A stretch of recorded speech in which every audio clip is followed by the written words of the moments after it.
The Worm Ouroboros by E.R. Eddison. First published in 1922. Introduction. The Worm Ouroboros, no worm, but the serpent itself, is a wonderful book. As a story or as prose it is wonderful, and there being a cause for every effect, the reason for writing it should be as marvellous again. Shelley had to write the Prometheus Unbound. He was under compulsion, for a superhuman energy had come upon him, and he was forced to create a matter that would permit him to imagine and think and speak like a god. It was so with Blake, who willed to appear as a man but existed like a mountain. And, at their best, the work of these poets is inhuman and sacred. It does not greatly matter that they had or had not a message. It does not matter at all that either can be charged with nonsense or that both have been called madmen. The same charge might be laid against a volcano or a thunderbolt or this book. It does not matter that they could transcend human endurance and could move tranquilly in realms where lightning is the norm of speed.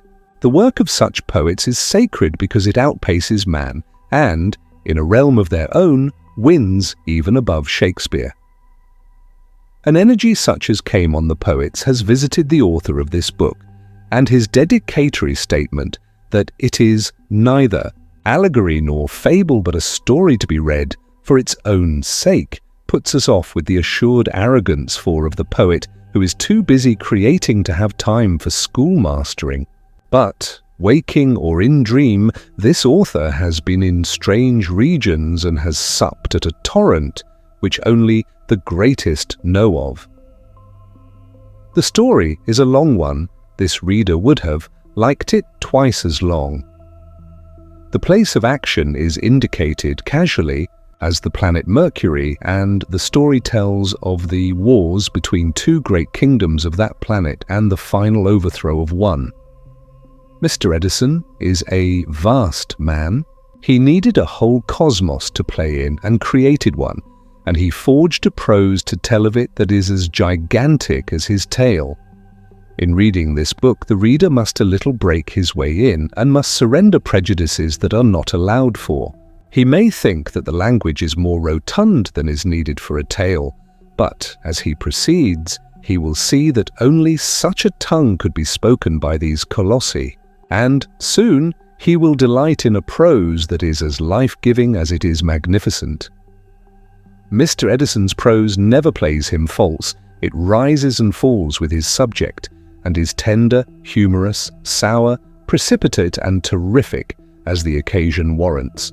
How nicely the carga danced for the red foliot, foxy red above, but with black bellies, round furry faces, innocent amber eyes, and great soft paws.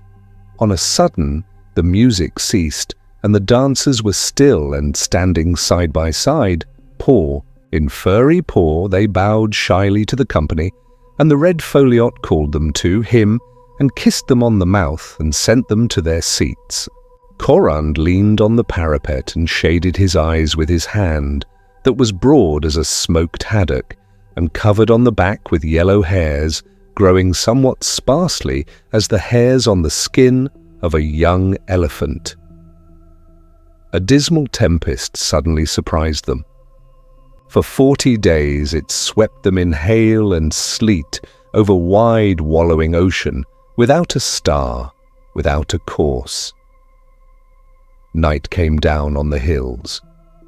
A great wind moaning out of the hueless west tore the clouds as a ragged garment, revealing the lonely moon that fled naked betwixt them.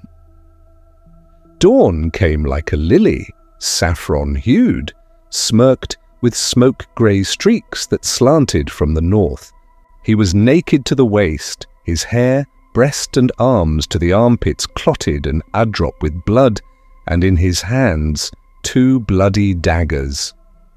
Quotations can give some idea of the rhythm of his sentences, but it can give none of the massive sweep and intensity of his narrative. Milton fell in love with the devil because the dramatic action lay with him, and in this book Mr. Eddison trounces his devils for being naughty. The word bad has not significance here, but he trounces the Wizard King and his kingdom with affection and delight. What gorgeous monsters are Gorice XII and Corund and Corineus!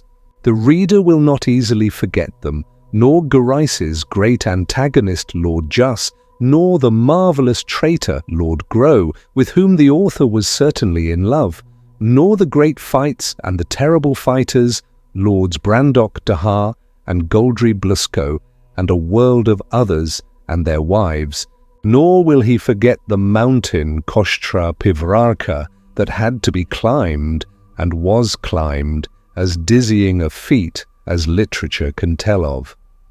So huge he was that even here at 6 miles distance the eye might not at a glance behold him, but must sweep back and forth as over a broad landscape from the ponderous roots of the mountain, where they sprang black and sheer from the glacier up the vast face, where buttress was piled upon buttress and tower upon tower in a blinding radiance of ice-hung precipice and snow-filled gully, to the lone heights where, like spears menacing high heaven, the white teeth of the summit ridge cleft the sky.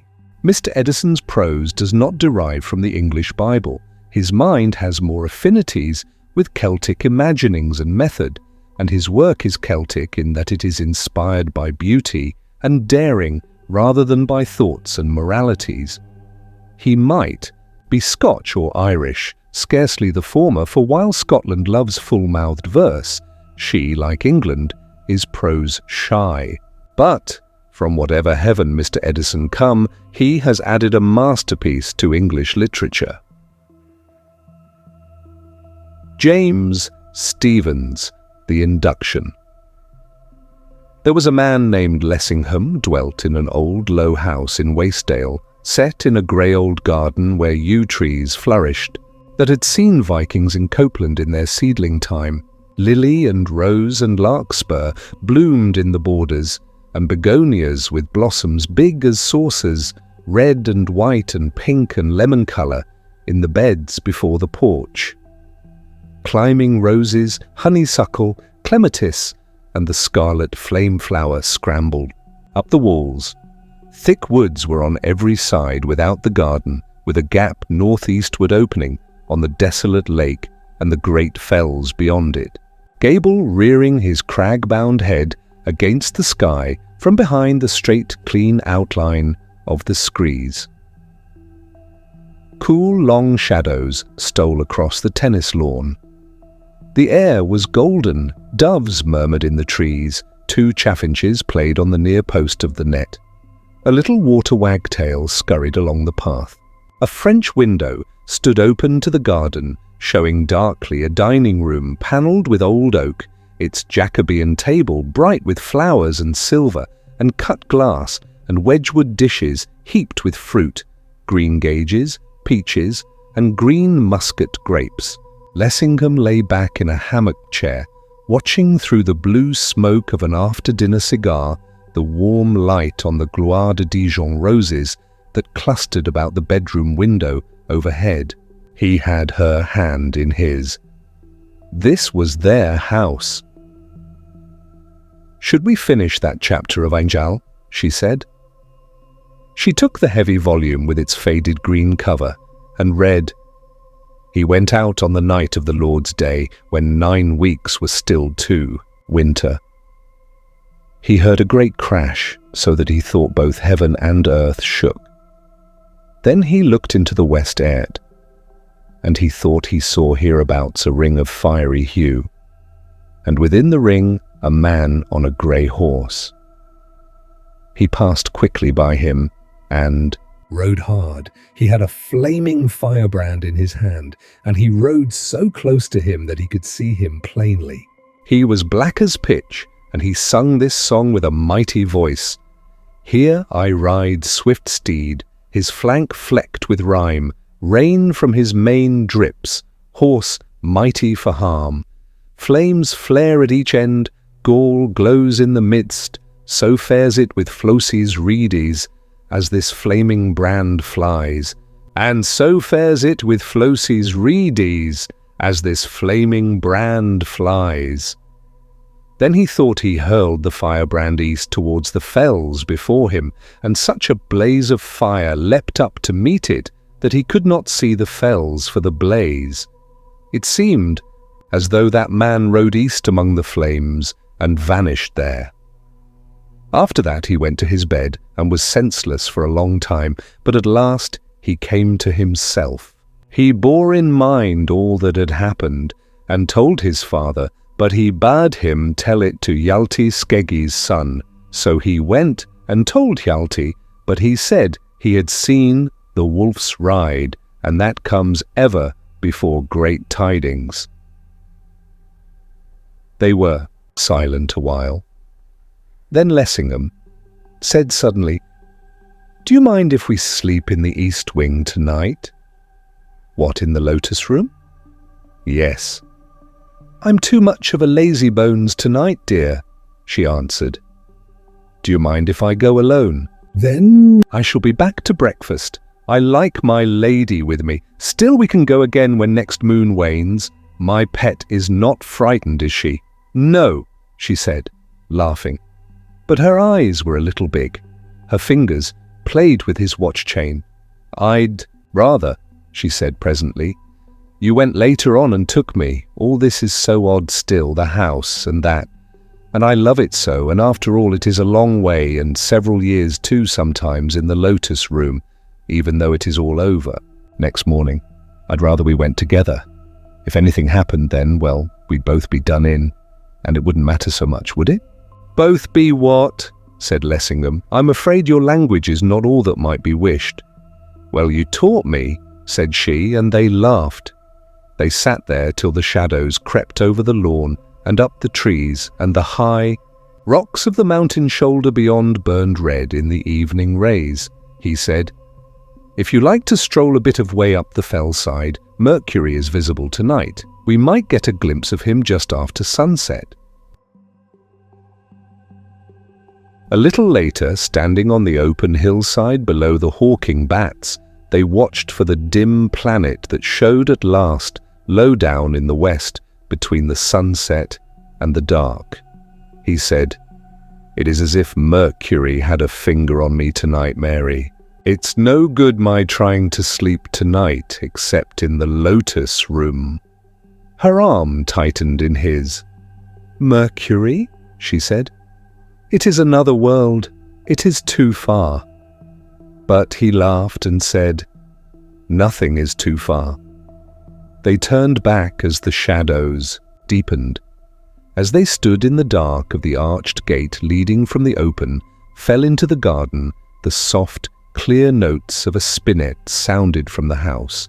She put up a finger. "Hark," she said, "your daughter, playing Les Barricades." They stood listening. "She loves playing," he whispered. "I'm glad we taught her to play." Presently he whispered again, "Les Barricades Mystérieuses. What inspired Couperin with that enchanted name? And only you and I know what it really means. Les Barricades Mystérieuses." That night, Lessingham lay alone in the lotus room. Its casements opened eastward on the sleeping woods and the sleeping bare slopes of Ilgill Head. He slept soft and deep, for that was the house of post-meridian and the house of peace. In the deep and dead time of the night, when the waning moon peered over the mountain shoulder, he woke suddenly. The silver beams shone through the open window on a form perched at the foot of the bed. A little bird, black, round-headed, short-beaked, with long, sharp wings, and eyes like two stars shining. It spoke and said, "Time is." So Lessingham got up and muffled himself in a great cloak that lay on a chair beside the bed. He said, "I am ready, my little martlet." For that was the house of Heart's Desire. Surely the martlet's eyes filled all the room with starlight. It was an old room with lotuses carved on the panels and on the bed and chairs and roof beams, and in the glamour the carved flowers swayed like water lilies in a lazy stream. He went to the window, and the little martlet sat on his shoulder. A chariot coloured like the halo about the moon waited by the window, poised in air, harnessed to a strange steed. A horse it seemed, but winged like an eagle, and its forelegs feathered and armed with eagle's claws instead of hooves. He entered the chariot, and that little martlet sat on his knee. With a whir of wings the wild courser sprang skyward. The night about them was like the tumult of bubbles about a diver's ears diving in a deep pool under a smooth, steep rock. In a mountain cataract, time was swallowed up in speed, the world reeled, and it was but as the space between two deep breaths, till that strange courser spread wide his rainbow wings and slanted down the night over a great island that slumbered on a slumbering sea with lesser isles about it, a country of rock mountains, and hill pastures and many waters all a-glimmer in the moonshine. They landed within a gate crowned with golden lions. Lessingham came down from the chariot, and the little black martlet circled about his head, showing him a yew avenue leading from the gates. As in a dream, he followed her. The castle of Lord Juss. Of the rarities that were in the lofty presence chamber, fair and lovely to behold, and of the qualities and conditions of the lords of Demonland, and of the embassy sent unto them by King Gorice, and of the answer thereto. The eastern stars were paling to the dawn as Lessingham followed his conductor along the grass walk between the shadowy ranks of Irish yews that stood like soldiers, mysterious and expectant, in the darkness. The grass was bathed in night dew, and great white lilies, sleeping in the shadows of the yews, loaded the air of that garden with fragrance. Lessingham felt no touch of the ground beneath his feet, and when he stretched out his hand to touch a tree, his hand passed through branch and leaves as though they were unsubstantial as a moonbeam. The little martlet, alighting on his shoulder, laughed in his ear. "Child of earth," she said, "dost think we are here in dreamland?" He answered nothing, and she said, "This is no dream. Thou, first of the children of men, art come to Mercury, where thou and I will journey up and down for a season to show thee the lands and oceans, the forests, plains and ancient mountains, cities and palaces of this world, Mercury, and the doings of them that dwell therein. But here thou canst not handle aught, neither make the folk ware of thee, not though thou shout thy throat hoarse. For thou and I walk here impalpable and invisible, as it were two dreams walking."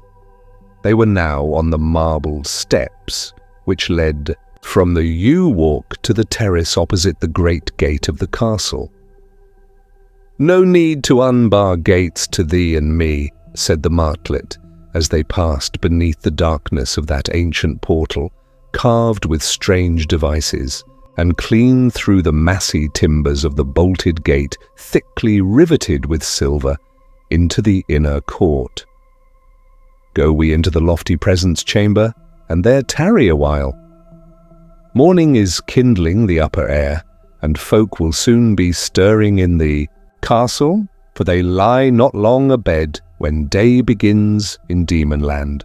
For be it known to thee, O Earthborn, that this land is Demonland, and this castle, the castle of Lord Juss, and this day, now dawning his birthday, when the demons hold high festival in Juss's castle, to do honour unto him and to his brethren, Spitfire and Goldry Bluszco, and these and their fathers before them bear rule from time immemorial in Demonland, and have the lordship over all the demons." She spoke, and the first low beams of the sun smote javelin-like through the eastern windows, and the freshness of morning breathed and shimmered in that lofty chamber, chasing the blue and dusky shades of departed night to the corners and recesses and to the rafters of the vaulted roof. Surely no potentate of earth, not Croesus, not the great king, not Minos in his royal palace in Crete, not all the pharaohs, not Queen Semiramis, nor all the kings of Babylon and Nineveh had ever a throne room to compare in glory with that high presence chamber of the lords of Demonland. Its walls and pillars were of snow-white marble, every vein whereof was set with small gems, rubies, corals, garnets, and pink topaz. 7 pillars on either side bore up the shadowy vault of the roof. The roof tree and the beams were of gold, curiously carved, the roof itself of mother of pearl.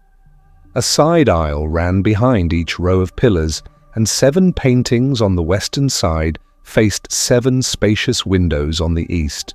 At the end of the hall upon a dais stood 3 high seats, the arms of each composed of 2 hippogriffs wrought in gold, with wings spread, and the legs of the seats the legs of the hippogriffs.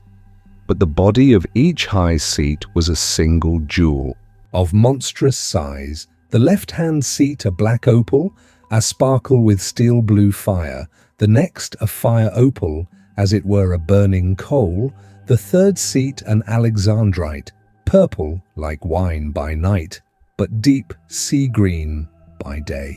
10 more pillars stood in semicircle behind the high seats, bearing up above them and the dais a canopy of gold. The benches that ran from end to end of the lofty chamber were of cedar inlaid with coral and ivory, and so were the tables that stood before the benches. The floor of the chamber was tessellated of marble and green tourmaline, and on every square of tourmaline was carven the image of a fish, as the dolphin, the conger, the catfish, the salmon, the tunny, the squid, and other wonders of the deep. Hangings of tapestry were behind the high seats, worked with flowers, snake's head, snapdragon, dragon mouth, and their kind, and on the dado below the windows were sculptures of birds and beasts and creeping things. But a great wonder of this chamber, and a marvel to behold, was how the capital of every one of the 24 pillars was hewn from a single precious stone, carved by the hand of some sculptor of long ago into the living form of a monster. Here was a harpy with screaming mouth, so wondrously cut in ochre-tinted jade, it was a marvel to hear no scream from her.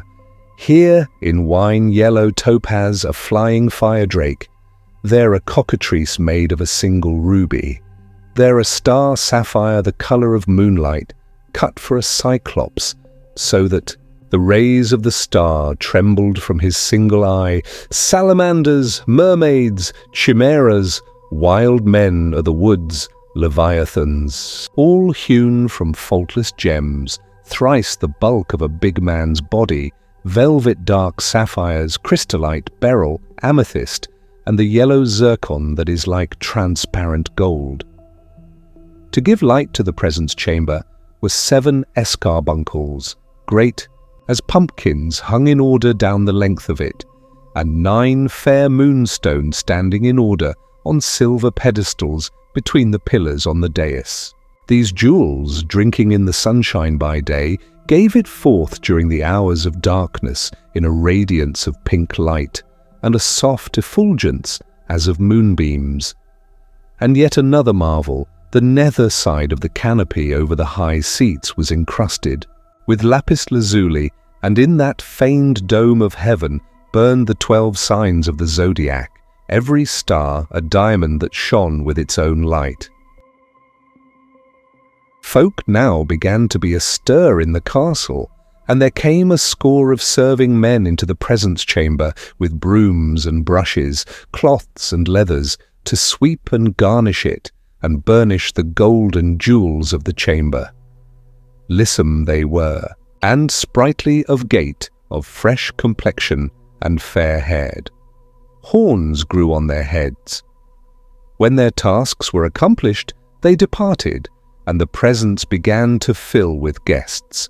A joy it was to see such a shifting maze of velvets, furs, curious needleworks and cloth of tissue, tiffanies, laces, ruffs, goodly chains and carcanets of gold, such glitter of jewels and weapons, such nodding of the plumes the demons wore in their hair, half veiling the horns that grew upon their heads. Some were sitting on the benches or leaning on the polished tables, some walking forth and back upon the shining floor.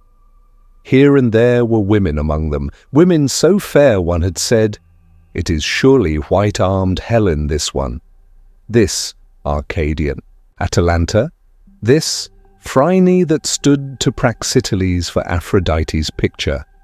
This Thais, for whom great Alexander, to pleasure her fantasy, did burn Persepolis like a candle.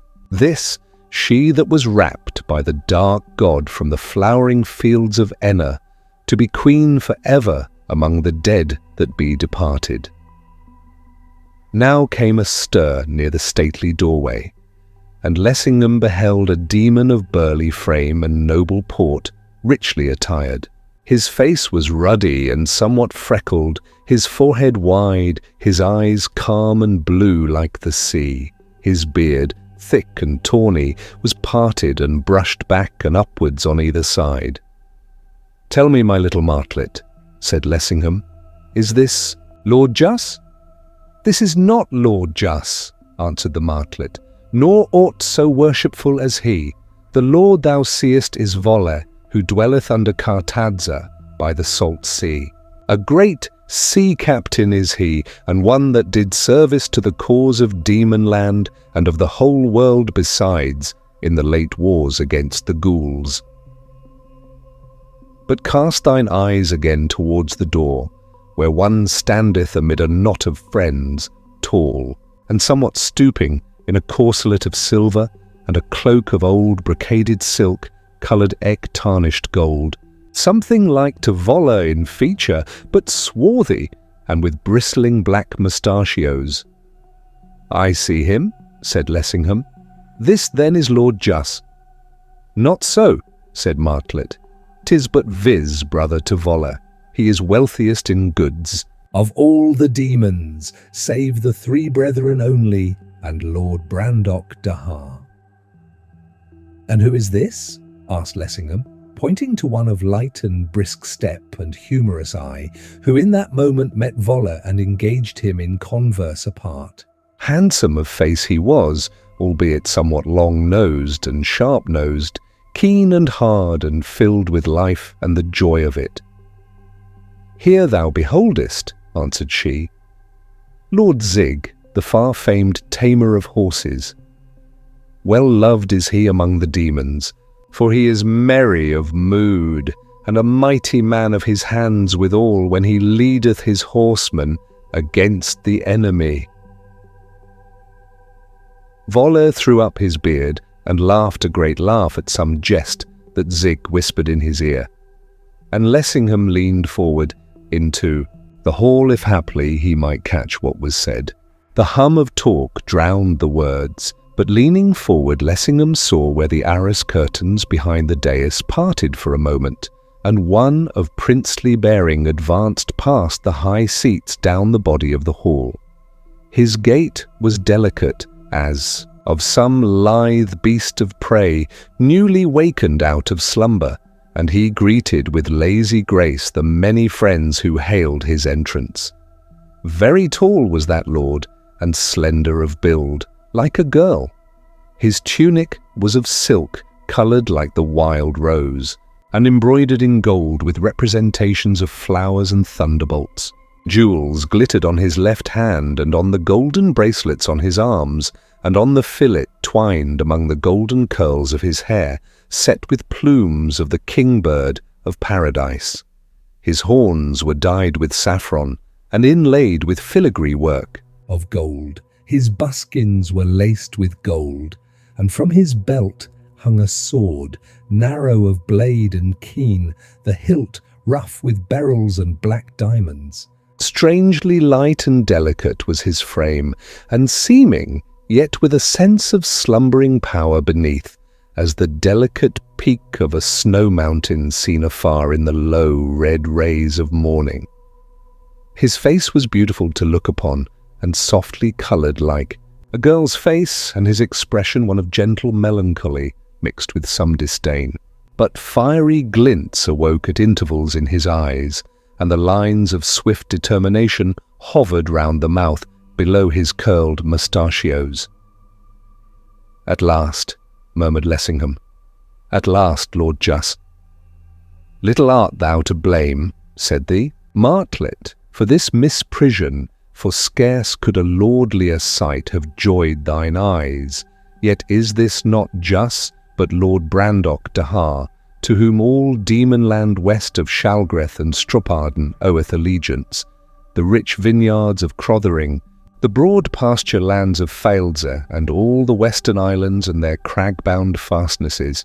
Think not, because he affecteth silks and jewels like a queen, and carrieth himself light and dainty as a silver birch tree on the mountain, that his hand is light, or his courage doubtful in war. For years was he held for the third best man at arms. In all Mercury, along with these, Goldry Bluszco and Gorice X of Witchland. And Gorice he slew 9 summers back in single combat when the witches harried in Goblinland, and Brandoch Daha led 580 demons to succour Gaslark, the king of that country. And now can none surpass Lord Brandoch Daha in feats of arms, save perchance Goldry alone. Yet lo, she said, as a sweet and wild music stole on the ear, and the guests turned towards the dais, and the hangings parted, at last the triple lordship of Demonland strike softly music, smile fates on this festal day. Joy and safe days shine for this world and Demonland. Turn thy gaze first on him who walks in majesty in the midst, his tunic of olive-green velvet, ornamented with devices of hidden meaning in thread of gold and beads of chrysolite. Mark how the buskins, clasping his stalwart calves, glitter with gold and amber. Mark the dusky cloak streamed with gold and lined with blood-red silk, a charmed cloak made by the sylphs in forgotten days, bringing good hap to the wearer, so he be true of heart and no dastard. Mark him that weareth it, his sweet dark countenance, the violet fire in his eyes, the sombre warmth of his smile, like autumn woods in late sunshine. This is Lord Juss, lord of this age-remembering castle, than whom none hath more worship in wide Demonland. Somewhat he knoweth of art magical, yet useth not that art, for it sappeth the life and strength, nor is it held worthy that a demon should put trust in that art, but rather in his own might and main. Now turn thine eyes to him that leaneth on Juss's left arm, shorter, but mayhap sturdier than he, apparelled in black silk that shimmers with gold as he moveth, and crowned with black eagle's feathers among his horns and yellow hair. His face is wild and keen like a sea-eagle's, and from his bristling brows the eyes dart glances sharp as a glancing spear. A faint flame, pallid like the fire of a will-o'-the-wisp, breathes ever and anon from his distended nostrils. This is Lord Spitfire, impetuous in war. Last behold on Juss's right hand, yon lord that bulks mighty as Hercules, yet steppeth lightly as a heifer. The thews and sinews of his great limbs ripple as he moves beneath a skin whiter than ivory. His cloak of cloth of gold is heavy with jewels, his tunic of black senderline hath great hearts worked thereon in rubies and red silk thread. Slung from his shoulders clanks a two-handed sword, the pommel a huge star, ruby carven in the image of a heart, for the heart is his sign and symbol. This is that sword forged by the elves, wherewith he slew the sea monster, as thou mayest see in the painting on the wall. Noble is he of countenance, most like to his brother Juss, but darker brown of hair, and ruddier of hue, and bigger of cheekbone. Look well on him, for never shall thine eyes behold a greater champion than the Lord Goldry Bluszco, captain of the hosts of Demonland. Now when the greetings were done, and the strains of the lutes and recorders sighed, and lost themselves in the shadowy vault of the roof, the cupbearers did fill great gems made in form of cups with ancient wine, and the demons caroused to Lord Juss. Just deep draughts in honour of this day of his nativity. And now they were ready to set forth by twos and threes into the parks and pleasaunces, some to take their pleasure about the fair gardens and fish ponds, some to hunt wild game among the wooded hills, some to disport themselves at quoits or tennis or riding at the ring or martial exercises, that so they might spend the livelong day, as befitteth high holiday, in pleasure and action without care, and thereafter revel in the lofty presence chamber till night grew old with eating and drinking and all delight. But as they were upon going forth, a trumpet was sounded without, 3 strident blasts. "What killjoy have we here?" said Spitfire. "The trumpet soundeth only for travellers from the outlands. I feel it in my bones, some rascal is come to Galing, one that bringeth ill hap in his pocket, and a shadow athwart the sun on this our day of festival." "Speak no word of ill omen," answered Juss. "Whosoever it be, we will straight dispatch his business, and so fall to pleasure indeed. Some run to the gate and bring him in." The serving man hastened and returned, saying, "Lord, it is an ambassador from Witchland and his train." Their ship made land at Looking Havenness at nightfall. They slept on board, and your soldiers gave them escort to Galing at break of day. He craveth present audience. "From Witchland, huh?" said Juss. "Such smokes use ever to go before the fire." "Shall's bid the fellow," said Spitfire. "Wait on our pleasure. It is pity such should poison our gladness." Goldry laughed and said, "Whom hath he sent us? Laxus, think you, to make his peace with us again for that vile part of his practised against us off Cartadza, detestably falsifying his word he had given us?" Just said to the serving man, "Thou sawest the ambassador. Who is he?" "Lord," answered he, "his face was strange to me. He is little of stature, and by your highness's leave, the most unlike to a great lord of Witchland that ever I saw. And by your leave, for all the marvellous rich and sumptuous coat weareth, he is very like a false jewel in a rich casing." "Well," said Juss, "a sour draught sweetens not in the waiting. Call we in the ambassador."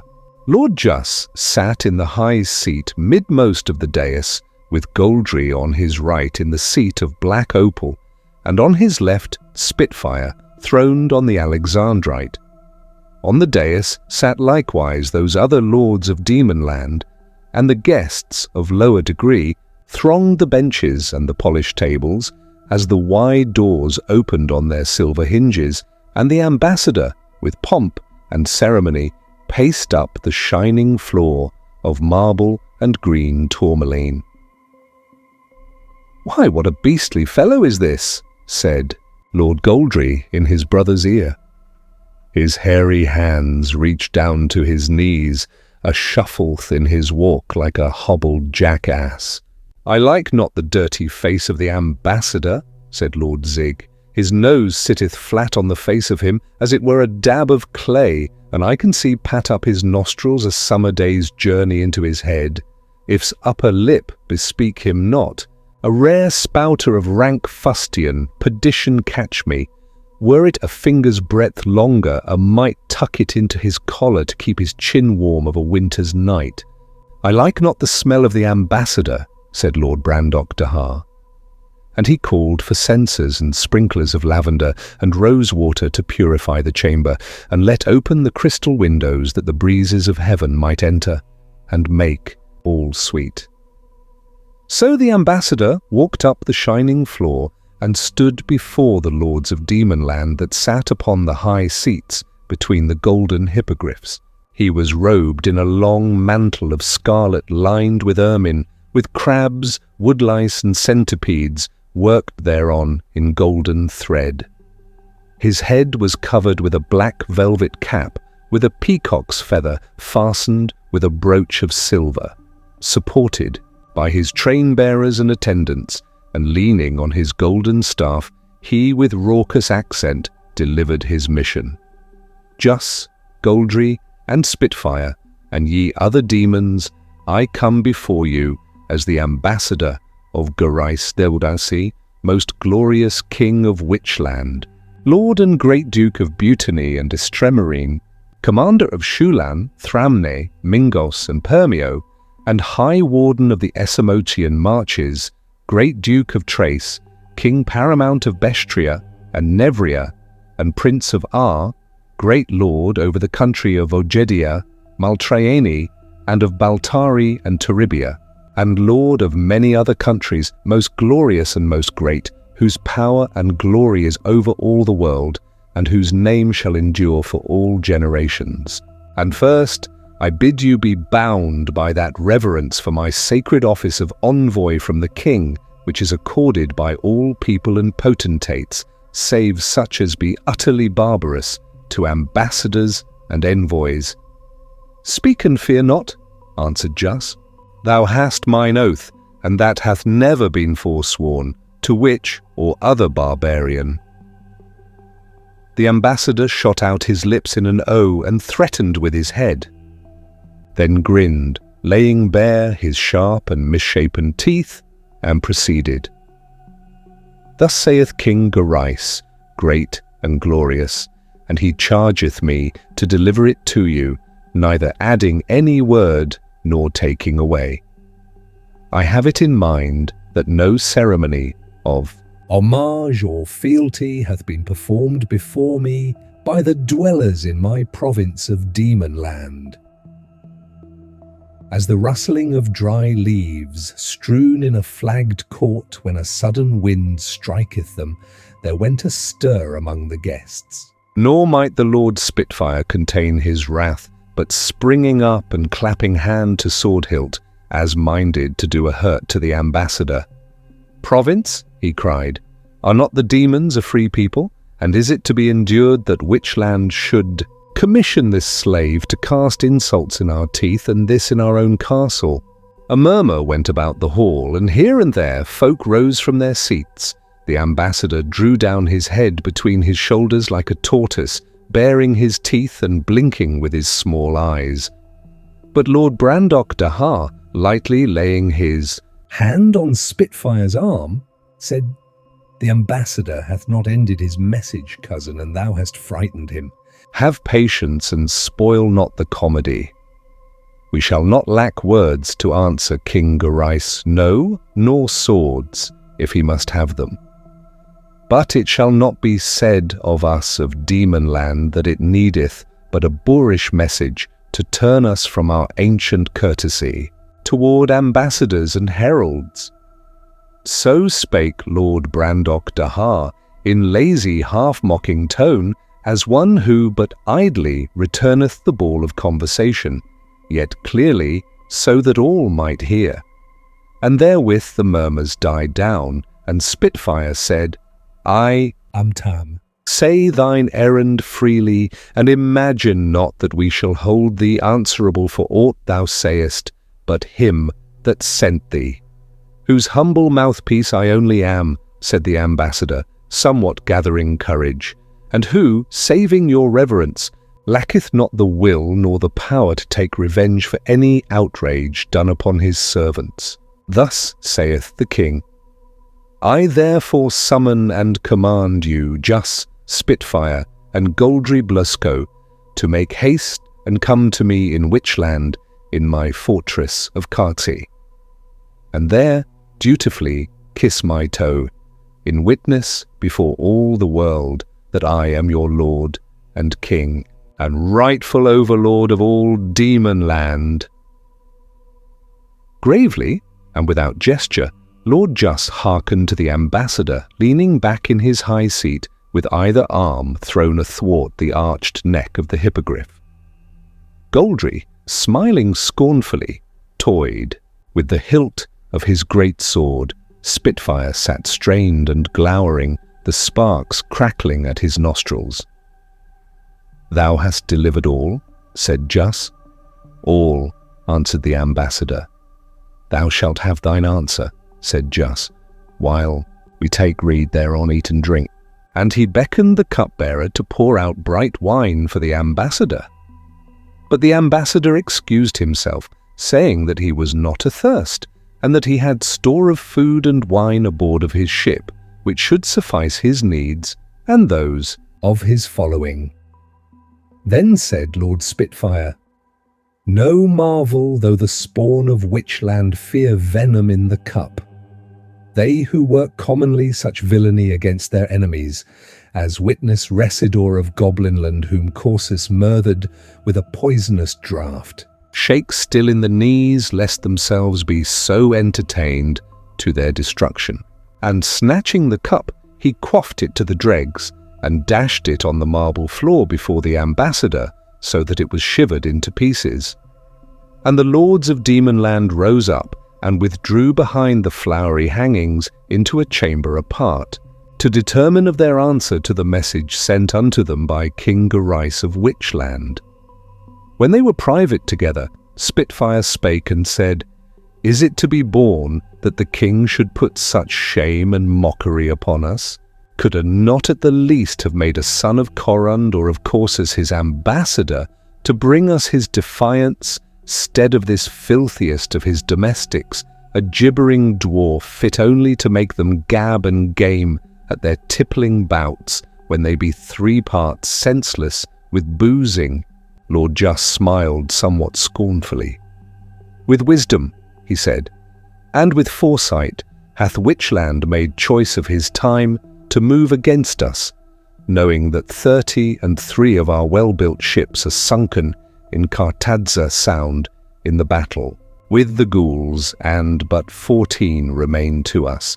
Now that the ghouls are slain, every soul and utterly abolished from this world, and so the great curse and peril of all this world ended by the sword and great valour of Demonland alone, now seemeth the happy moment unto these late-mouth friends to fall upon us. For have not the witches a strong fleet of ships, since their whole fleet fled at the beginning of their fight with us against the ghouls, leaving us to bear the burden? And now are they minded for this new treason to set upon us traitorously? And suddenly in this disadvantage, for the king well judgeth we can carry no army to Witchland, nor do aught in his despite, but must be long months a shipbuilding. And doubt not he holdeth an armament ready aboard at Tenemos to sad hither, if he get the answer he knoweth we shall send him. Sit we at ease then, said Goldry, sharpening our swords, and let him ship his armies across the salt sea. Not a witch shall land in Demonland, but shall leave here his blood and bones to make fat our cornfields and our vineyards. Rather, said Spitfire, apprehend this rascal, and put to sea today with the 14 ships left us. We can surprise Witchland in his strong place of Karkir, sack it, and give him to the crows to peck at, or ever he is well awake to the swiftness of our answer. That is my counsel.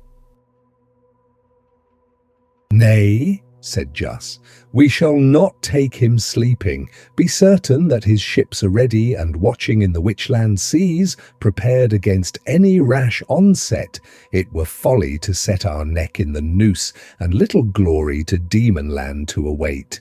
His coming, This, then, is my re-day. I will bid Gorice to the duello, and make offer to him to let lie on the fortune thereof the decision of this quarrel. A good reader, if it might be fulfilled, said Goldry, but never will he dare to stand with weapons in single combat gainst thee or gainst any of us. Nevertheless, the thing shall be brought about. Is not Gorice a mighty wrastler, and hath he not in his palace in Khaki the skulls and bones of 99 great champions, whom he hath vanquished and slain in that exercise? Puffed up beyond measure is he in his own conceit, and folk say it is a grief to him that none hath been found this long while that durst wrestle with him, and woefully he pineth for the 100th, he shall wrestle a fall with me. Now this seemed good to them all, so when they had talked on it a while and concluded what they would do, glad of heart the lords of Demonland turned them back to the lofty presence chamber. And their lord Juss spake and said, Demons, ye have heard the words which the King of Witchland, in the overweening pride and shamelessness of his heart, hath spoken unto us by the mouth of this ambassador. Now this is our answer, which my brother shall give the Lord Goldry Bluszco, and we charge thee, O ambassador, to deliver it truly, neither adding any word nor taking away. And the Lord Goldry spake, We, the lords of Demonland, do utterly scorn thee, Gorice the Phaeton, for the greatest of dastards, in that thou basely fleddest and forsookest us, thy sworn confederates, in the sea battle against the ghouls. Our swords, which in that battle ended so great a curse and peril to all this world, are not bent nor broken.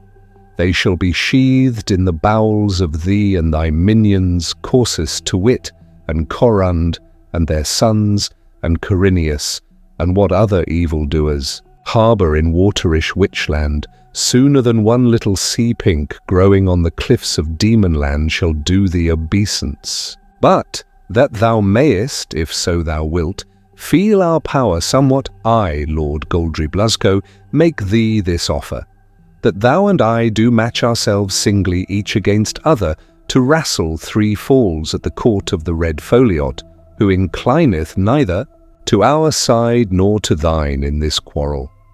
And we will bind ourselves by mighty oaths to these conditions, that if I overcome thee, the demons shall leave you of Witchland in peace, and ye them, and the witches shall forswear for ever their impudent claims on Demonland. But if thou, Gorice, win the day, then hast thou the glory of that victory, and withal full liberty to thrust thy claims upon us with the sword. So spake the Lord Goldry Bluszco, standing in great pride and splendour beneath the starry canopy, and scowling terribly on the ambassador from Witchland, so that the ambassador was abashed, and his knees smote together. And Goldry called his scribe and made him write the message for Gorice the king in great characters on a roll of parchment, and the lords of Demonland sealed it with their seals, and gave it to the ambassador. The ambassador took it, and made haste to depart. But when he was come to the stately doorway of the presence chamber, being near the door, and amongst his attendants, and away from the lords of Demonland, he plucked up heart a little, and turned, and said, Rashly, and to thy certain undoing, O Goldry Bluszco, hast thou bidden our lord, the king, to contend with thee in wrastling. For be thou never so mighty of limb, yet hath he overthrown as mighty. And he wrestleth not for sport, but will surely work thy life's decay, and keep the dead bones of thee with the bones of the 99 champions whom he hath heretofore laid low in that exercise. Therewith, because Goldry and the other lords scowled upon him terribly, and the guests near the door fell to hooting and reviling of the witches, the ambassador went forth hastily down the shining stairs and across the court as one who fleeth. Along a lane on a dark and windy night, daring not to turn his head, lest his eye behold some fearsome thing prepared to clasp him. So speeding, he was fain to catch up about his knees the folds of his velvet cloak, richly worked with crabs and creeping things, and huge whooping and laughter went up among the common lag of people without, to behold his long and nerveless tail thus bared to their unfriendly gaze, insomuch that they fell to shouting with one accord, "Though his mouth be foul, he hath a fair tail. Saw ye not his tail? Hurrah for Gorice, who hath sent us a monkey for his ambassador." And with jibe and unmannerly yell, the crowd hung lovingly upon the ambassador and his train all the way down from Galing Castle to the quays, so that it was like a sweet homecoming to him to come on board his well-built ship and have her rowed amain out of Looking Haven. So when they had rounded Looking Havenness and were free of the land, they hoisted sail and voyaged before a favouring breeze eastward over the teeming deep to Witchland. The wrastling for Demonland. Of the prognostics which troubled Lord Grow concerning the meeting between the King of Witchland and the Lord Goldry Bluszco, and how they met, and of the issue of that wrastling. "How could I have fallen asleep?" cried Lessingham. "Where is the castle of the demons, and how did we leave the great presence chamber where they saw the ambassador? For he stood on rolling uplands that leaned to the sea, treeless on every side as far as the eye might reach. And on 3 sides shimmered the sea, kissed by the sun and roughened by the salt glad wind that charged over the downs, charioting clouds without number through the illimitable heights of air. The little black martlet answered him, My hippogriff travelleth, as well in time as in space. Days and weeks have been left behind by us, in what seemeth to thee but the twinkling of an eye, and thou standest in the Foliot Isles, a land happy under the mild regiment of a peaceful prince, on the day appointed by King Gorice to wrastle with Lord Goldry Bluszco. Terrible must be the wrastling betwixt two such champions, and dark the issue thereof. And my heart is afraid for Goldry Bluszco, big and strong though he be, and unconquered in war, for there hath not arisen in all the ages such a wrastler as this Gorice, and strong he is, and hard, and unwearying, and skilled in every art of attack and defence, and subtle withal, and cruel, and fell like a serpent. Where they stood, the down was cut by a combe that descended to the sea, and overhanging the combe was the palace of the Red Foliot, rambling and low, with many little towers and battlements, built of stones hewn from the wall of the combe, so that it was hard from a distance to discern what was palace and what native rock. Behind the palace stretched a meadow, flat and smooth, carpeted with the close, wiry turf of the downs.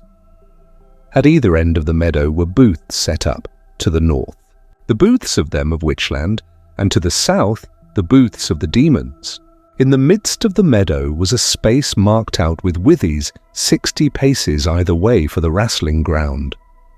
Only the birds of the air and the sea wind were abroad as then, save those that walked armed before the witches' booths, 6 in company, harnessed as for battle in bayones of shining bronze, with greaves and shields of bronze and helms that glanced in the sun. 5 were proper slender youths, the eldest of whom had not yet beard full grown, black-browed and great of jaw. The 6th, huge as a neat, topped them by half a head. Age had flecked with grey the beard that spread over his big chest to his belt, stiffened with studs of iron, but the vigour of youth was in his glance and in his voice, and in the tread of his foot, and in his fist, so lightly handling his burly spear. "Behold wonder and lament," said the martlet, "that the innocent eye of day should be enforced still to look upon the children of night everlasting, Corund of Witchland and his cursed sons." Lessingham thought, "A most fiery politician is my little martlet. Damned fiends and angels are nothing betwixt for her. But I'll dance to none of their tunes, but wait for these things unfolding." So walked those, back and forth, as caged lions before the witches' booths, until Corund halted, and leaning on his spear, said to one of his sons, "Go in, and seek out Grow, that I may speak with him." And the son of Corund went, and returned, anon with Lord Grow, that came with furtive step, yet goodly and fair to behold. The nose of him was hooked like a sickle, and his eyes great and fair, like the eyes of an ox, inscrutable as they. Lean and spare was his frame. Pale was his face, and pale his delicate hands, and his long black beard was tightly curled, and bright as the coat of a black retriever. Corund said, "How is it with the king?"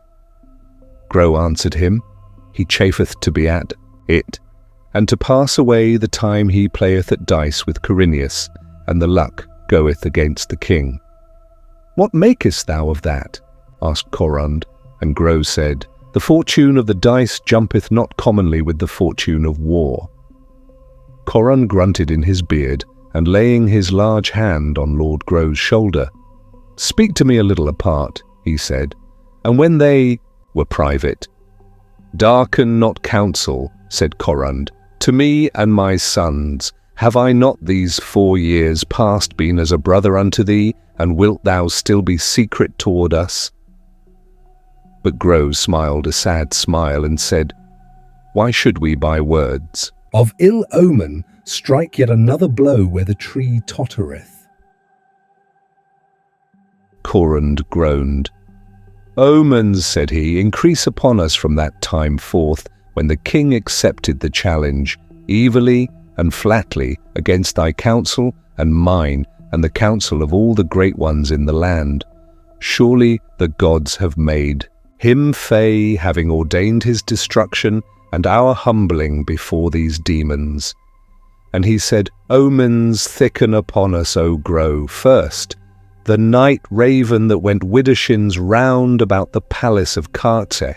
That night when the king accepted this challenge, and we were all drunken with wine after our great feasting and surfeiting in his halls. Next, the stumbling of the king when as he went upon the poop of the long ship which bare us on this voyage to these islands. Next, the squint-eyed cupbearer that poured out unto us yesternight. And throughout, the devilish pride and bragging, humour of the king, no more he is fey, and the dice fall against him." Grow spake and said, "O Corund, I will not hide it from thee that my heart is heavy as thy heart under shadow of ill to be.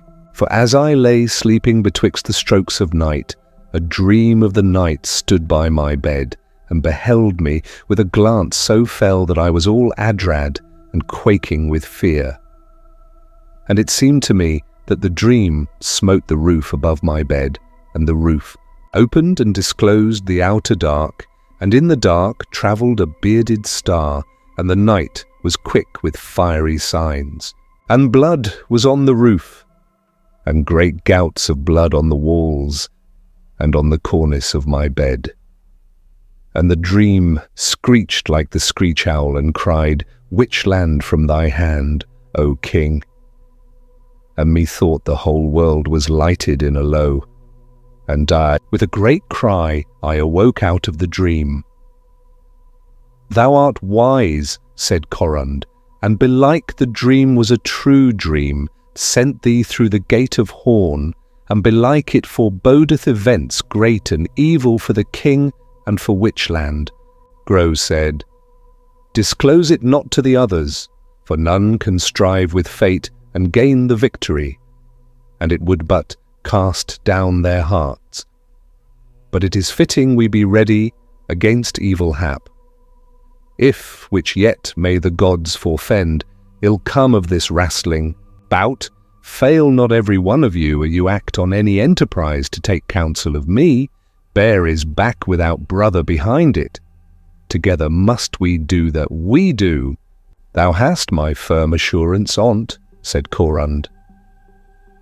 Now began a great company to come forth from the palace and take their stand on either side of the wrastling ground. The red Foliot sate in his car of polished ebony, drawn by 6 black horses with flowing manes and tails. Before him went his musicians, pipers, and minstrels doing their craft, and behind him 50 spearmen, weighed down with armour and ponderous shields that covered them from chin to toe. Their armour was stained with madder in such wise that they seemed bathed in blood. Mild to look on was the red Foliot, yet kingly. His skin was scarlet, like the head of the green woodpecker.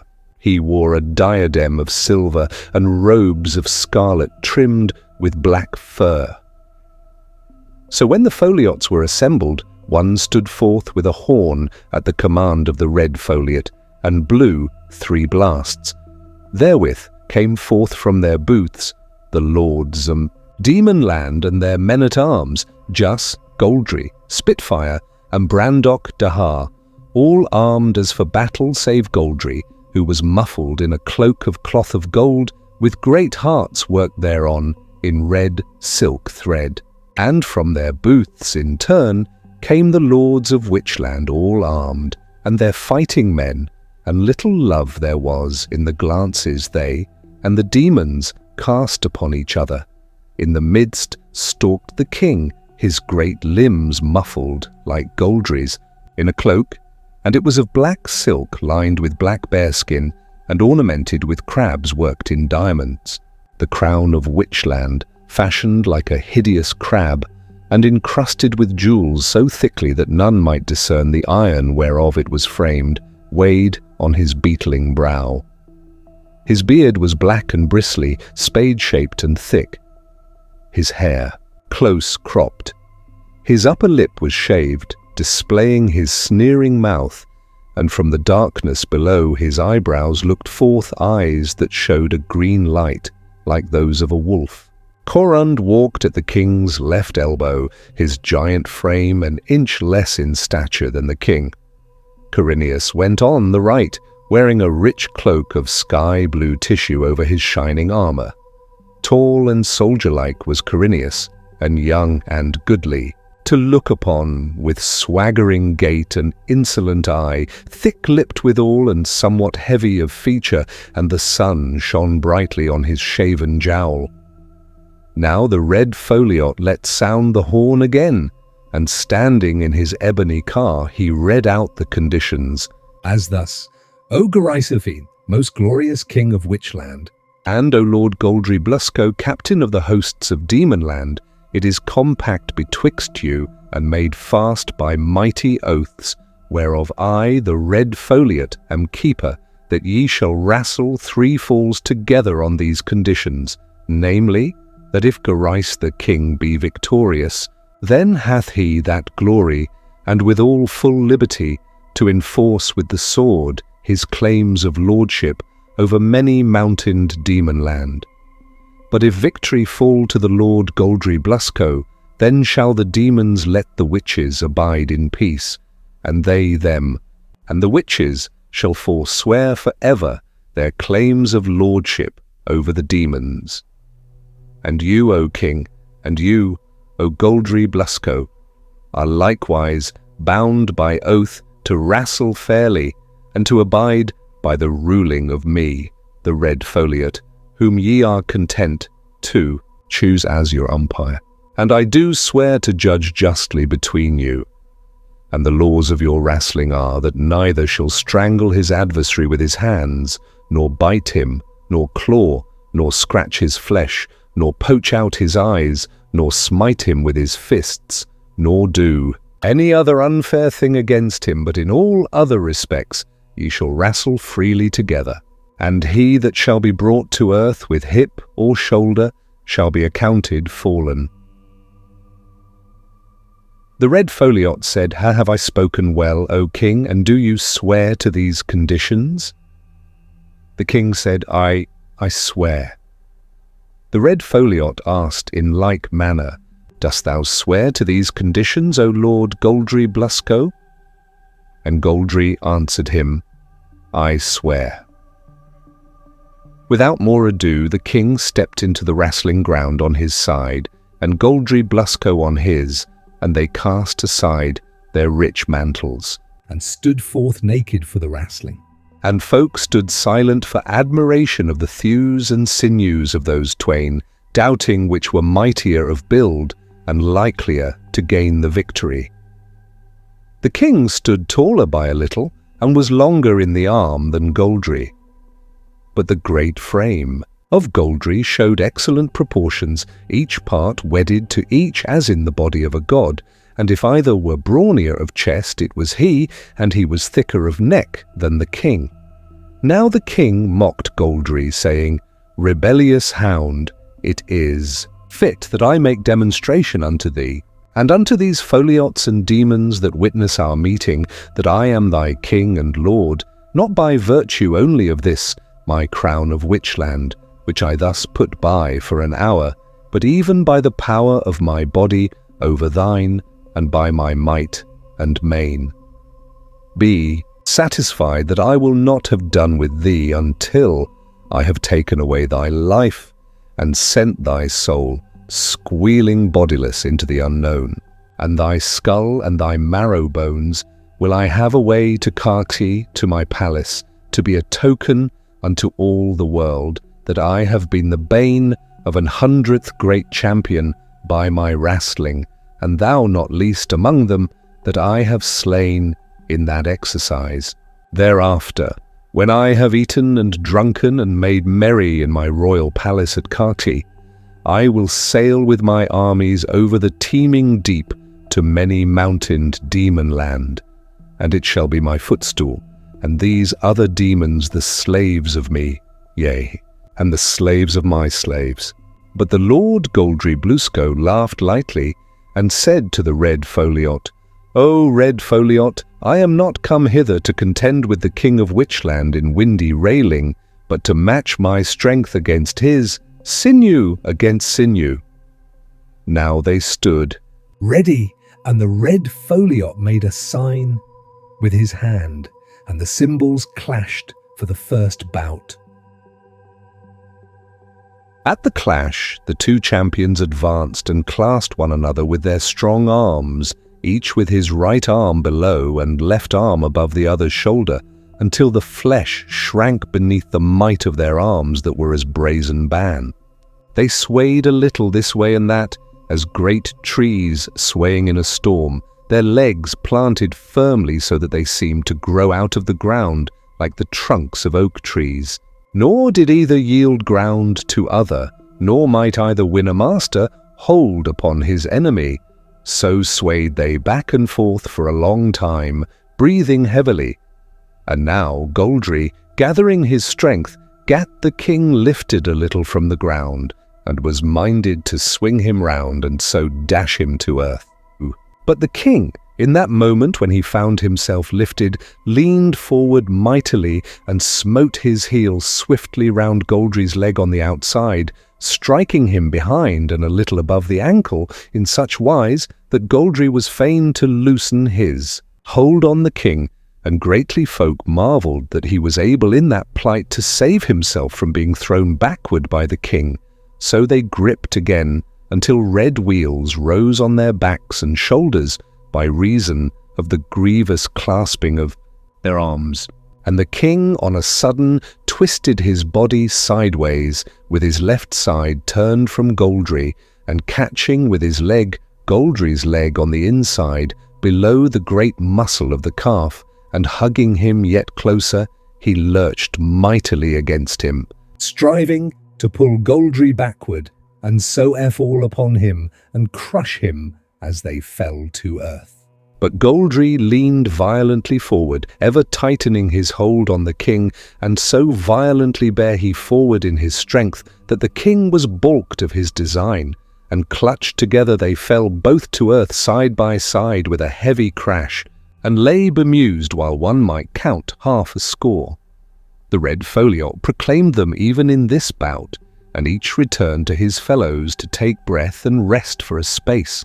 Now, while they rested, a flittermouse flew forth from the Witchland booths, and went widdershins round the wrestling ground, and so returned silently whence she came. Lord Grow saw her, and his heart waxed heavy within him. He spake to Corund, and said, "Needs must that I make trial even at this late hour, if there be not any means to turn the king from further adventuring of himself, ere all be lost." Corund said, "Be it as thou wilt, but it will be in vain." So Grow stood by the king, and said, "Lord, give over this wrestling. Great of growth and mightier of limb than any that you did overcome aforetime is this demon, yet have you vanquished him. For you did throw him, as we plainly saw, and wrongfully hath the red foliot adjudged you evenly matched, because in the throwing of him your majesty's self did fall to earth. Tempt not the fates by another bout. Yours is the victory in this wrestling, and now we, your servants, wait but your nod, to make a sudden onslaught on these demons and slay them, as we may lightly overcome them taken at unawares. And for the foliots, they be peaceful and sheep-like folk, and will be held in awe when we have smitten the demons with the edge of the sword.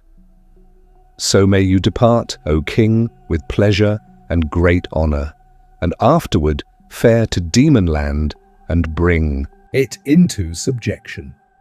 The king looked sourly upon Lord Grow and said, "Thy counsel is unacceptable and unseasonable. What lieth behind it?" Grow answered, "There have been omens, O king." And the king said, "What omens?"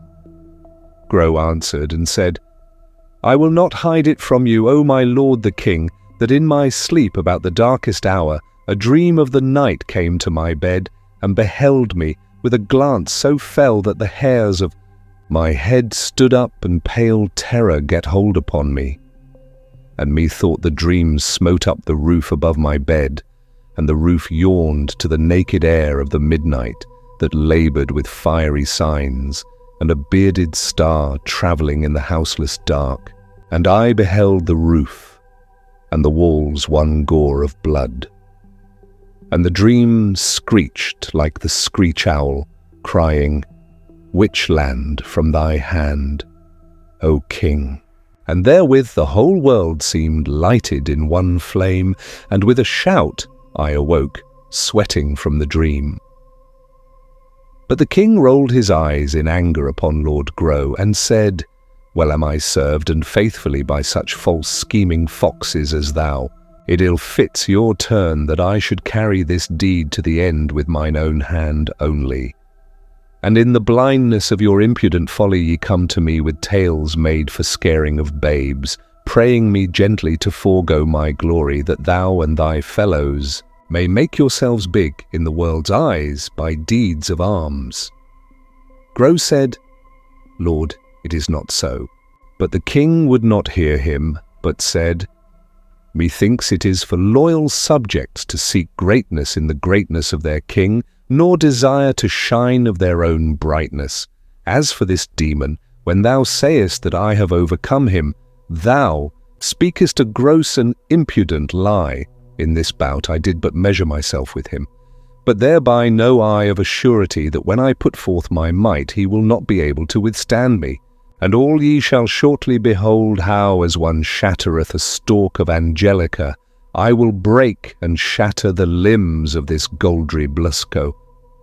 As for thee, false friend, subtle fox, unfaithful servant, this long time am I grown weary of thee slinking up and down my palace, devising darkly things I know not. Thou, that art naught akin to Witchland, but an outlander, a goblin exile, a serpent warmed in my bosom to my hurt. But these things shall have an end. When I have put down this Goldry Bluszco, then shall I have leisure to put down thee also. And Gro bowed in sorrow of heart before the anger of the king, and held his peace. Now was the horn blown for the second bout, and they stepped into the wrestling ground. At the clashing of the cymbals the king sprang at Goldry as the panther springeth, and with the rush bare him backward and well nigh forth of the wrestling ground. But when they were carried almost among the demons, where they stood to behold the contest, Goldry swung to the left and strove as before to get the king lifted off his feet, but the king foiled him and bent his ponderous weight upon him, so that Goldry's spine was like to have been crushed beneath the murthering violence of the king's arms. Then did the Lord Goldry Bluszco show forth his great power as a wrestler, for even under the murthering clasp of the king, he by the might that was in the muscles of his brawny chest shook the king first to the right and then to the left, and the king's hold was loosened, and all his skill and mastery but narrowly saved him from a grievous fall. Nor did Goldry delay nor ponder how next to make trial of the king, but sudden as the lightning he slackened his hold and turned, and with his back under the king's belly gave a mighty lift, and they that witnessed it stood amazed in expectancy, to see the king thrown over Goldry's head. Yet for all his striving, might not Goldry get the king lifted clean off the ground? Twice and 3 times he strove, and at each trial he seemed further from his aim, and the king bettered his hold. And at the 4th essay that Goldry made to lift the king over his back and fling him headlong, the king thrust him forward and tripped him from behind, so that Goldry was crawled on his hands and knees, and the king clung to him from behind, and passed his arms round his body beneath the armpits, and so back over the shoulders, being minded to clasp his 2 hands at the back of Goldry's neck. Then said Corund, "The demon is sped already. By this hold hath the king brought to their bane more than 60 famous champions. He delayeth only till his fingers be knit together behind the neck of the accursed demon to draw the head of him forward until the bones of the neck or the breastbone be bursten asunder." "He delayeth over long for my peace," said Gro. The king's breath came out of him in great puffs and grunts as he strained to bring his fingers to meet behind Goldry's neck. Nor was it aught else than the hugeness of his neck and burly chest that saved the Lord Goldry Bluszco in that hour from utter destruction. Crawled on his hands and knees, he could nowise escape from the hold of the king, neither lay hold on him in turn. Howbeit, because of the bigness of Goldry's neck and chest, it was impossible for the king to fasten that hold upon him for all his striving. When the king perceived that this was so, and that he but wasted his strength, he said, "I will loose my hold on thee and let thee up, and we will stand again face to face. For I deem it unworthy to grapple on the ground like dogs." So they stood up and wrestled another while in silence. Soon the king made trial once again of the fall, whereby he had sought to throw him in the first bout, twisting suddenly his right side against Goldry, and catching with his leg Goldry's leg, and therewith leaning against him with main force. And when, as before, Goldry bare forward with great violence, tightening his grip, the king lurched mightily against him, and, being still ill content to have missed his hold that never heretofore had failed him, he thrust his fingers up Goldry's nose in his cruel anger, scratching and clawing at the delicate inner parts of the nostrils in such wise that Goldry was fain to draw back his head.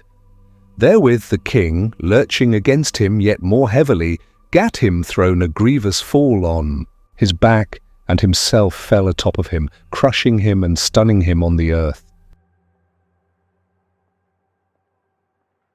And the red foliot proclaimed Gorice the king victorious in this bout. Therewithal the king turned him back to his witches, that loudly acclaimed his mastery over Goldry. He said unto Lord Grow, It is as I have spoken, the testing first, next, the bruising, and in the last bout the breaking and killing. And the king looked evilly on Grow. Grow answered him not a word, for his soul was grieved to see blood on the nails and fingers of the king's left hand, and he thought he knew that the king must have been sore bested in this bout, seeing that he must do this beastly deed, or ever he might overcome the might of his adversary. But the Lord Goldry Bluszco, when he was come to his senses and had gotten him up from that great fall, spake to the red foliot in mickle wrath, saying, This devil hath overcome me by craft, doing that which it is a shame to do, in that he clawed me with his fingers up my nose. The sons of Corund raised an uproar at the words of Goldry, loudly crying that he was the greatest liar and dastard, and all they of Witchland shouted and cursed in like manner. But Goldry shouted in a voice like a brazen trumpet that was plain to hear above the clamour of the witches, O red foliot, judge now fairly betwixt me and King Gorice, as thou art sworn to do. Let him show his fingernails if there be not blood on them. This fall is void, and I claim that we wrestle it anew. And the lords of Demonland in like manner shouted that this fall should be wrestled anew. Now the red foliot had seen somewhat of what was done, and well was he minded to call the bout void. Yet had he forborne to do this out of fear of King Gorice, that had looked upon him with a basilisk's eye, threatening him. And now, while the red foliot was troubled in his mind, uncertain between the angry shouts of the witches and the demons, whether safety lay rather with his honour, or with truckling to King Gorice, the king spake a word to Corinius, who went straightway, and standing by the red foliot spake privily in his ear. And Corinius menaced the red foliot, and said, Beware lest thy mind be swayed by the browbeating of the demons. Rightfully hast thou adjudged the victory in this bout unto our lord the king, and this talk of thrusting of fingers in the nose is but a pretext and a vile imagination of this Goldry Bluszco, who, being thrown fairly before thine eyes and before us all, and perceiving himself unable to stand against the king, now thinketh with his swaggering he can bear it away, and thinketh by cheats and subtleties to avoid defeat. If, against thine own beholding and the witness of us and the plighted word of the king, thou art so hardy as to hearken to the guileful persuading of these demons, yet bethink thee that the king hath overborne 99 great champions in this exercise, and this shall be the 100th. And bethink thee too that Witchland lieth nearer to thine isles than Demonland by many days' sailing. Hard shall it be for thee to abide the avenging sword of Witchland, if thou do him despite, and against thy sworn oath as umpire incline wrongfully to his enemies in this dispute. So spake Corinius, and the red foliot was cowed. Albeit he believed in his heart that the king had done what thereof Goldry accused him, yet for terror of the king and of Corinius that stood by and threatened him, he durst not speak his thought, but in sore perplexity gave order for the horn to be blown for the third bout. And it came to pass at the blowing of the horn that the flittermouse fared forth again from the booths of the witches, and going widdershins round about the wrestling ground, returned on silent wing whence she came. When the Lord Goldry Bluszco understood that the red foliot would pay no heed to his accusation, he grew red as blood. A fearsome sight it was to behold how he swelled in his wrath, and his eyes blazed like disastrous stars at midnight, and being wood with anger, he gnashed his teeth till the froth stood at his lips and slavered down his chin. Now the cymbals clashed for the onset.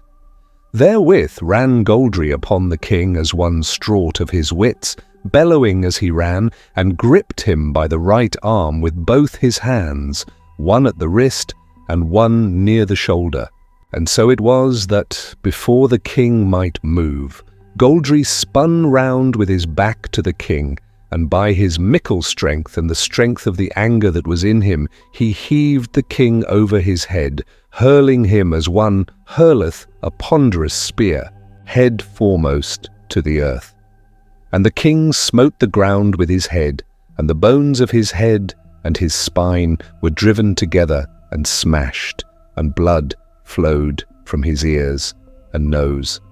With the might of that throw, Goldry's wrath departed from him and left him strengthless, in such sort that he reeled as he went from the wrestling ground. His brethren, Juss and Spitfire, bare him up on either side and put his cloak of cloth of gold worked with red hearts about his mighty limbs.